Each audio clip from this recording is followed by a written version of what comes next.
नमस्कार दोस्तों, आपका स्वागत है हमारे YouTube चैनल फार्मा लेक्चर्स में। और आज हम बात करेंगे फार्माक्यूटिकल ऑर्गेनिक केमिस्ट्री की यूनिट 1 का जो पार्ट है रिएक्शंस ऑफ बेंजीन, उसके बारे में। और जो आपको अगर हमारी पुरानी वीडियोस देखनी हो तो ऊपर आई बटन आ रहा है, अब वहाँ से जाके देख सकते हैं। तो रिएक्शंस ऑफ बेंजीन में हम पढ़ेंगे electrophilic aromatic substitution reaction EAS। तो यहाँ आप नाम से ही देख सकते हैं। सबसे पहले इलेक्ट्रोफाइल मतलब इलेक्ट्रॉन लविंग कौन होते हैं? पॉजिटिव चार्ज इलेक्ट्रॉन लविंग होता है, मतलब पॉजिटिव चार्ज स्पीशीज़ होती है इलेक्ट्रोफाइल, जो इलेक्ट्रॉन को एक्सेप्ट कर लेता है। एरोमेटिक का मतलब है जिनका क्लोज स्ट्रक्चर हो। जैसे हमने एरोमेटिसिटी के कुछ क्राइटेरिया भी देखे थे कि एरोमेटिक कंपाउंड्स कौन से होते हैं, जिनका क्लोज स्ट्रक्चर होता है और डबल बॉन्ड प्रेजेंट हो, पी ऑर्बिटल्स ओवरलैप करें, हकल रूल को वो फॉलो करें, वो एरोमेटिक होता है। और सब्स्टिट्यूशन का मतलब है सीधा रिप्लेसमेंट, मतलब एक कोई ग्रुप है उसे हट के दूसरा ग्रुप लग गया, इसे हम बोलेंगे सब्स्टिट्यूशन। तो electrophilic aromatic substitution reactions EAS are those reactions in which a hydrogen atom which is present on the aromatic ring is replaced by an electrophile। मतलब जो बेंजीन रिंग है या कोई भी एरोमेटिक रिंग हो सकती है, उसके ऊपर जो हाइड्रोजन एटम होता है वो हटके कोई नया इलेक्ट्रोफाइल वहाँ आके अटैच हो जाए, तो हम इस रिएक्शन को बोलेंगे electrophilic aromatic substitution reaction. Electrophile the species which carries positive charge means the electron deficient species are called electrophile, मतलब जो पॉजिटिवली चार्ज होती है और इलेक्ट्रॉन को एक्सेप्ट कर लेती है। फिर आता है general mechanism of electrophilic aromatic substitution reaction. सबसे पहला स्टेप होता है जो इलेक्ट्रोफाइल होता है वो अटैक करता है बेंजीन रिंग पे और एक इंटरमीडिएट स्ट्रक्चर बीच में फॉर्म कर देता है वो। ये जो स्टेप होता है ये स्लो स्टेप होता है, इसीलिए इसे रेट डिटरमाइनिंग स्टेप कंसीडर करते हैं। स्टेप 2 होता है कुछ जो इंटरमीडिएट स्ट्रक्चर फॉर्म हुआ है उसमें कुछ रीअरेंजमेंट होता है अपने आप को स्टेबलाइज करने के लिए, रिजोनेंस होता है। और थर्ड स्टेप में जो हमारा रिप्लेसमेंट हो जाता है, सब्स्टिट्यूशन हो जाता है इलेक्ट्रोफाइल का, और जो प्रोटॉन होता है H हाइड्रोजन आयन जो होता है वो लॉस हो जाता है उधर से। यहाँ पे आप देख सकते हैं स्टेप 1 में हमारे पास है बेंजीन रिंग, वहाँ पे एक इलेक्ट्रोफाइल आके अटैक करता है, ये स्लो स्टेप होता है, रेट डिटरमाइनिंग स्टेप बोलते हैं। फिर एक resonance stabilised cationic intermediate state form होती है जिसमें चार्ज का ट्रांसफ़र होता है एक बॉन्ड से दूसरे बॉन्ड की तरफ स्टेबलाइज करने के लिए, एक स्टेबल फॉर्म बनाने के लिए। स्टेप 2 में यहाँ से प्रोटॉन का लॉस हो जाता है और हमारा प्रोडक्ट फॉर्म हो जाता है। इलेक्ट्रोफिलिक एरोमेटिक सब्स्टिट्यूशन रिएक्शंस में सबसे पहले हम पढ़ेंगे हैलोजिनेशन रिएक्शन। हैलोजिनेशन सीधा नाम से पता चल रहा है कि हैलोजन्स प्रेजेंट होंगे इस रिएक्शन में ज़रूर। जब बेंजीन रिएक्ट करता है हैलोजन से, जैसे कि क्लोरीन, ब्रोमीन, आयोडीन, कुछ भी हो सकता है, एक ल्यूविस एसिड की प्रेजेंस में, तो ये हेलोबेंजीन फॉर्म करता है। जैसे हमारे पास बेंजीन है, ये रिएक्ट करता है क्लोरीन से जो कि एक हेलोजन है FeCl3 की प्रेजेंस में, तो क्लोरोबेंजीन फॉर्म होता है, हाइड्रोजन हटके क्लोरीन अटैच हो जाता है हाइड्रोजन की जगह। मैकेनिज्म देखते हैं। जो फर्स्ट स्टेप होता है उसमें ल्यूविस एसिड जैसे कि फेरिक क्लोराइड FeCl3 वो एक्सेप्ट करता है इलेक्ट्रॉन्स को क्लोरीन मॉलिक्यूल से, जो ल्यूविस बेस की तरह काम करता है। जो फेरिक क्लोराइड है FeCl3 वो ल्यूविस एसिड है, और यहाँ पे जो क्लोरीन मॉलिक्यूल्स हैं Cl2 जो है वो ल्यूविस बेस है, और एक क्लोरोनियम आयन फॉर्म कर देता है। तो देखते हैं यहाँ पे Cl2 है, Cl2 का रिएक्शन होता है FeCl3 से, तो एक क्लोरीन के बीच का बॉन्ड ब्रेक होता है और एक क्लोरीन जाके अटैच हो जाता है आयरन से, तो Cl+ और FeCl4 माइनस आयन फॉर्म हो जाता है। इन द सेकेंड स्टेप जो क्लोरोनियम आयन होता है, जो हमें फर्स्ट स्टेप से मिला है Cl+ आयन, वो अटैक करता है बेंजीन रिंग के ऊपर और एक resonance stabilised cationic intermediate form कर देता है। जैसा कि आप यहाँ देख सकते हैं, ये बेंजीन है, बेंजीन पे क्लोरीन आयन, ये क्लोरोनियम आयन है, ये अटैक कर देता है बेंजीन पे। ये स्लो स्टेप होता है, रेट डिटरमाइनिंग स्टेप इसे कंसीडर करते हैं और हमें एक प्रोडक्ट में रिजोनेंस स्टेबलाइज्ड कैटाइनिक इंटरमीडिएट मिल जाता है। थर्ड स्टेप में जो रिजोनेंस स्टेबलाइज्ड कैटाइनिक इंटरमीडिएट होता है, वो प्रोटॉन को लॉस कर देता है, ट्रांसफ़र कर देता है अपना प्रोटॉन को FeCl4 आयन के पास और क्लोरोबेंजीन फॉर्म हो जाता है। यहाँ से जो इंटरमीडिएट हमारा फॉर्म हुआ था वहाँ से लॉस होता है एक प्रोटॉन का, हाइड्रोजन आयन हट जाता है और प्रोडक्ट मिल जाता है हमें। नेक्स्ट रिएक्शन हम पढ़ेंगे नाइट्रेशन रिएक्शन, जिसमें बेंजीन रिएक्ट करता है कंसनट्रेटेड नाइट्रिक एसिड के साथ HNO3 के साथ in the presence of concentrated sulphuric acid H2SO4 और फॉर्म कर देता है नाइट्रोबेंजीन। इसका मैकेनिज्म देखते हैं। स्टेप 1 में इन द फर्स्ट स्टेप जो सल्फ्यूरिक एसिड होता है H2SO4, वो डोनेट करता है अपना प्रोटॉन नाइट्रिक एसिड के पास और एक कॉन्जुगेटेड एसिड बना देता है नाइट्रिक एसिड का।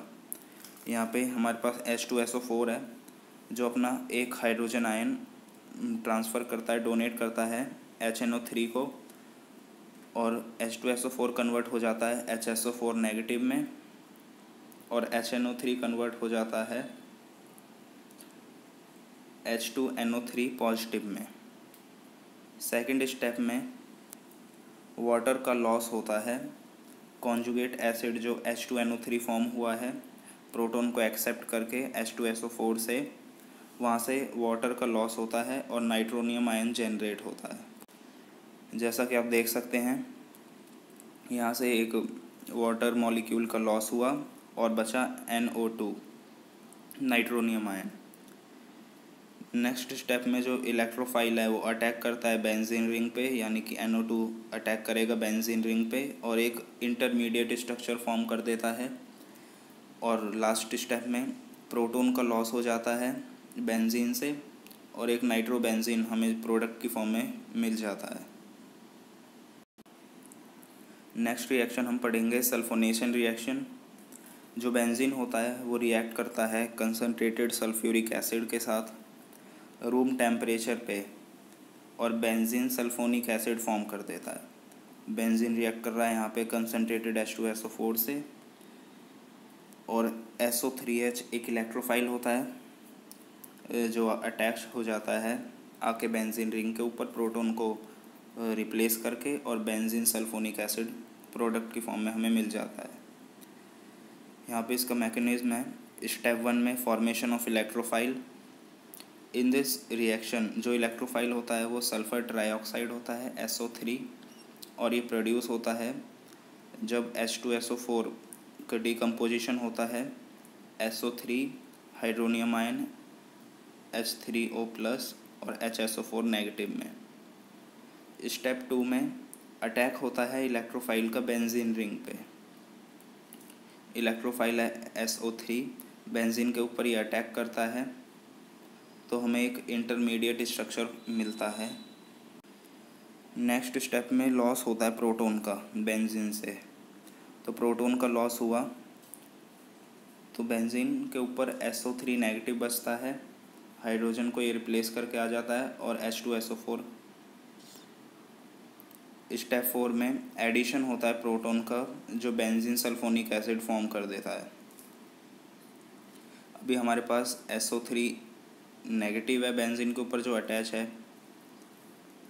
और हाइड्रोनियम आयन है H3O+, तो हाइड्रोनियम आयन में से एक हाइड्रोजन आयन SO3 नेगेटिव के पास चली जाती है, SO3H बन जाता है और वाटर बच जाता है, बेंजीन सल्फोनिक एसिड हमें प्रोडक्ट की फॉर्म में ऑब्टेन्ड हो जाता है। नेक्स्ट हम पढ़ेंगे फ्रीडल क्राफ्ट एल्काइलेशन रिएक्शन। इसमें जो बेंजीन होता है वो रिएक्ट करता है एल्काइल हैलाइड्स के साथ। एल्काइल हैलाइड्स कोई भी एल्काइल ग्रुप हो सकता है और कोई भी हैलोजन हो सकता है। यहाँ पे CH3Cl लिया है हमने, इसकी जगह कोई भी एल्काइल ग्रुप C2H5 या आगे कोई भी इथाइल, प्रोपाइल, ब्यूटाइल कुछ भी हो सकता है, और हैलोजन भी क्लोरीन, ब्रोमीन, आयोडीन कोई सा भी हो सकता है। यहाँ पे बेंजीन रिएक्ट करता है एल्काइल हैलाइड के साथ एल्युमिनियम क्लोराइड की प्रेजेंस में, AlCl3 की प्रेजेंस में, और एल्काइल बेंजीन फॉर्म करता है। मतलब एल्काइल ग्रुप हैलोजन से हट के बेंजीन के ऊपर चला जाता है। मैकेनिज्म स्टेप 1 में फॉर्मेशन होता है इलेक्ट्रोफाइल का, जैसे CH3Cl, उस रिएक्शन के हिसाब से ही हम मैकेनिज्म को समझ रहे हैं। CH3Cl रिएक्ट करता है AlCl3 से, एल्युमिनियम क्लोराइड से, तो यहाँ पे हमें CH3+ और AlCl4- आयन ऑब्टेन्ड होते हैं। स्टेप 2 है attack of electrophile to the benzene ring. Electrophile benzene के ऊपर अटैक करता है और एक इंटरमीडिएट स्ट्रक्चर फॉर्म कर देता है। थर्ड स्टेप है loss of proton gives alkyl benzene. Proton का लॉस होता है बेंजीन से, तो हमें एल्काइल बेंजीन ऑब्टेन्ड होता है विथ HCl और AlCl3 ये रीजनरेट हो जाता है। कुछ लिमिटेशंस हैं फ्रीडल-क्राफ्ट एल्काइलेशन रिएक्शन की। पहली तो ये है, जो ल्यूविस एसिड कैटलिस्ट हम यूज़ करते हैं AlCl3 aluminium chloride Friedel-Crafts alkylation reaction में, वो कभी कभी कॉम्प्लेक्सेस भी फॉर्म कर लेती है एराइल अमाइंस के साथ, जो उसे अनरिएक्टिव बना देता है। नेक्स्ट है जो विनाइल और एराइल हैलाइड्स होते हैं, उनके लिए नहीं होती है रिएक्शन। थर्ड, रीअरेंजमेंट ऑफ कार्बोकैटाइंस यहाँ पे कॉमन होता है। फोर्थ, ये बेंजीन के लिए ही, बेंजीन के साथ ही बस वर्क कर सकती हैं और एक्टिवेटेड डेरिवेटिव्स के साथ, जो बेंजीन के डेरिवेटिव्स होते हैं। नेक्स्ट रिएक्शन है फ्रीडल-क्राफ्ट एसाइलेशन रिएक्शन।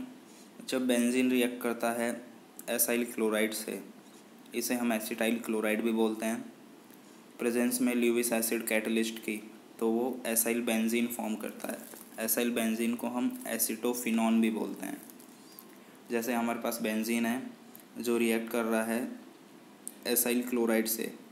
एसाइल का मतलब है C+O होना चाहिए और एक तरफ कार्बन एटम के कोई भी एल्काइल ग्रुप अटैच हो और एक तरफ कोई भी हैलोजन अटैच हो। यहाँ ज़रूरी नहीं है कि यहाँ पे मिथाइल अटैच है तो मिथाइल ही होगा या क्लोरीन ही होगा, कोई सा भी हैलोजन हो सकता है, कोई सा भी एल्काइल ग्रुप हो सकता है। रिएक्ट करते हैं ये in the presence of AlCl3 aluminium chloride, और जो एल्काइल ग्रुप होता है और जो एसाइल ग्रुप होता है वो आके अटैच हो जाता है बेंजीन के ऊपर, हाइड्रोजन को रिप्लेस कर देता है और प्रोडक्ट हमें मिल जाता है। यहाँ पे हमें एसिटोफिनॉन प्रोडक्ट मिला है। मैकेनिज्म देखते हैं। सबसे पहले स्टेप 1 में फॉर्मेशन ऑफ इलेक्ट्रोफाइल। यहाँ पे इलेक्ट्रोफाइल होता है CH3C+O, तो CH3C+OCl का रिएक्शन होता है इसका AlCl3 से, तो क्लोरीन आयन जो होती है वो यहाँ से रिमूव होके ट्रांसफ़र हो जाती है AlCl3 के पास और मिल जाता है हमें AlCl4- और CH3C+O पॉजिटिव। नेक्स्ट स्टेप में अटैक होता है इलेक्ट्रोफाइल का बेंजीन रिंग पे। ये जो इलेक्ट्रोफाइल हमें मिला है ये बेंजीन के ऊपर अटैक करता है और एक resonance stabilised cationic intermediate structure form कर देता है। नेक्स्ट स्टेप में लॉस होता है प्रोटॉन का, जो हमें एसिटोफिनॉन प्रोडक्ट की फॉर्म में ऑब्टेन कराता है। यहाँ से हाइड्रोजन आयन का लॉस हो जाएगा तो हमें एसिटोफिनॉन मिल जाएगा C+O CH3 plus by product मिलते हैं HCl और AlCl3, ये रीजनरेट हो जाता है यहाँ भी। लिमिटेशंस, जो एसाइलेशन होता है इसे बस कीटोन्स के लिए ही हम कर सकते हैं, किसी और फंक्शनल ग्रुप के जो डेरिवेटिव्स होते हैं उनके लिए हम इसे यूज़ नहीं कर सकते। यहाँ पे जो ल्यूविस एसिड कैटलिस्ट है AlCl3, ये कॉम्प्लेक्सेस भी बना लेती है एराइल अमाइंस के साथ और उन्हें अनरिएक्टिव बना देती है इस रिएक्शन के लिए। नेक्स्ट, जो डीएक्टिवेटेड बेंजीन्स होते हैं are not reactive to Friedel Crafts conditions. जो डीएक्टिवेटेड बेंजीन्स होते हैं वो फ्रीडल क्राफ्ट रिएक्शंस के लिए अनरिएक्टिव होते हैं, मतलब इस रिएक्शंस को वो प्रोसीड नहीं कर पाते। तो दोस्तों, अगर आपको हमारी वीडियो पसंद आई हो तो वीडियो को लाइक करें, चैनल को सब्सक्राइब करना ना भूलें। धन्यवाद।